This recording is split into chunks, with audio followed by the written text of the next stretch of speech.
So in one of my previous jobs that I was in, a key part of my role was that regularly I would meet for high-level decision board meetings with a number of leaders who were all men, mostly men.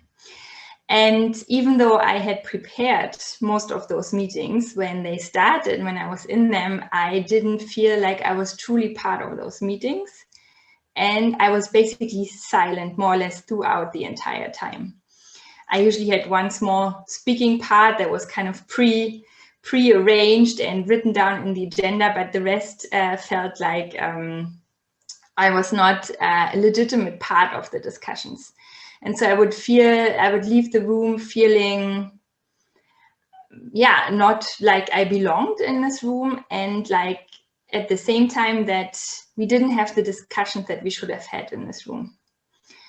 And I think there's two key parts to this. And the first one is that I didn't feel invited to speak. And I didn't feel that my voice was valued and appreciated and considered as a valuable contribution. And the other part was that there was hardly any other women in the room. So I felt like this singled out individual that was kind of the odd egg in the basket. You're up against this group of people that are all very similar, and you immediately feel that you're different. And usually it's not just your gender. In my case, I was also the youngest by far, so it usually intersects with other parts of our identities. And I think those two aspects together really lead to us being silent. And I think, and I felt this in myself, the worst part is that we become angry at some point, and that we become disempowered, and that we feel we don't have the capacity to do and shape discussions and events ourselves, because we never experience it. And we also never get credit or appreciation for everything that we still did for these meetings, but then in the situations, it just does not feel like it. And I think when we now talk about representation, the fact that there shouldn't just be one of us is the key part of breaking the silence. Because first of all, you need to be invited, and you need to be truly invited. So not just as the sidekick and as the person who makes sure the logistics are in order, but as someone who's truly invited to shape the discussion. And you shouldn't be alone. And I think if we get those two aspects, if we move on those two aspects, but truly move on them, not in the tokenist style that we've seen, but in a truly transformative way, we can start breaking the silence. That's why I value representation in itself, because I think there's a lot of discussions that it still has to be the right people, and just having women in the room is not enough. And while I agree, I do see a big value in the numbers, because I know from my own experience that it already makes a difference if you don't feel alone in at least some parts of your identity. And I think if we do speak up, it truly changes who we are, and it truly changes our experiences, and it truly changes the world around us.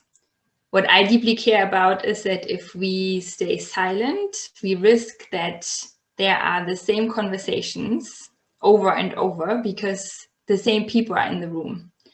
And you can't blame them, because if you don't have other perspectives, it's very hard to break out of what you're used to and break out of your usual way of discussing, the habitus, and how you lead conversations. So I think it takes an effort from kind of both sides, the ones that currently own the space and the ones that come into it, to create space, but then also to use it.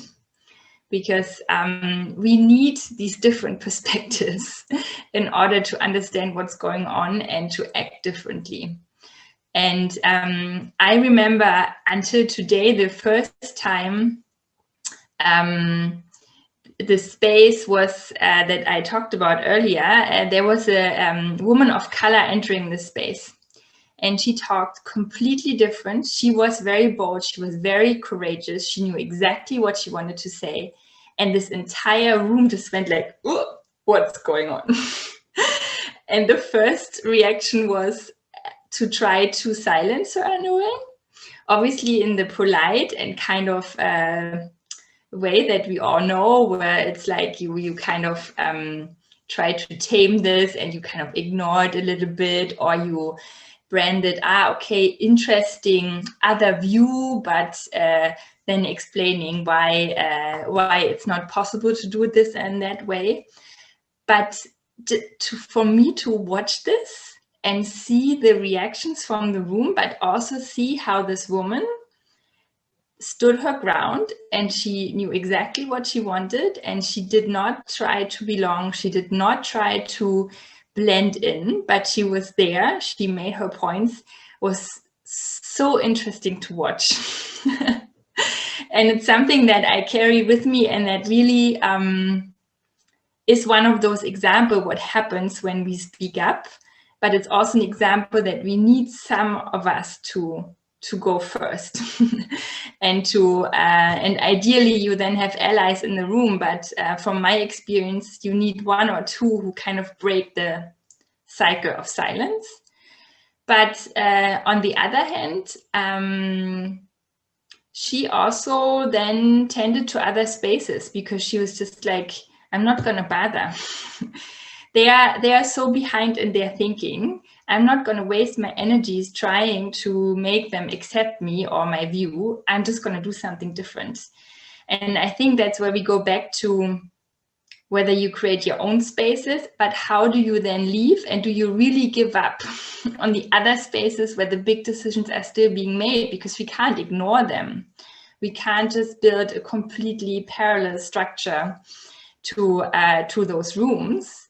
So even though she was not silent, she still dropped out in a way, and she still left, and then in a way became silent because she just didn't attend anymore. But created her own spaces and basically did amazing work without this room. But it was tough to see that happen, because I felt immediately, this is what we need to talk about.